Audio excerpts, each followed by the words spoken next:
The reclassification of Negro Indians in early Virginia is a deeply troubling aspect of American history, driven by discriminatory laws and a desire to establish rigid racial hierarchies. While the term itself acknowledges the historical intermingling of African and Native American peoples, the official reclassification was a deliberate act of erasure, particularly in the early 20th century. Virginia's legal system had a long history of defining race, with colonial laws often equating Negro with slave. Over time, these definitions became increasingly stringent. A pivotal moment arrived with the Racial Integrity Act of 1924, a piece of legislation designed to uphold white racial purity and outlaw interracial marriage. This act declared a white person to be someone who has no trace whatsoever of any blood other than Caucasian.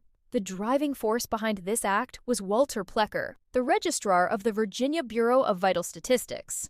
Plecker, a staunch eugenicist and white supremacist, used his authority to systematically reclassify hundreds of Virginia Indians as Negro on official documents, sometimes retroactively to the 1850s. He operated under the belief that real Indians had vanished, and that any remaining indigenous people were likely Negroes in feathers. Plecker's policies forced state agencies to reclassify individuals claiming Indian identity as colored. The 1930 Revised Racial Integrity Act further solidified this, making it easier to deny Native identity to anyone with even a one drop of Black ancestry. This bureaucratic process, often referred to as paper genocide, had devastating and long-lasting consequences for Virginia's indigenous communities. It created immense difficulties for them to prove their ancestral lineage, hindering their efforts to gain federal recognition. Families were torn apart, and their indigenous identities were systematically erased through racist administrative actions.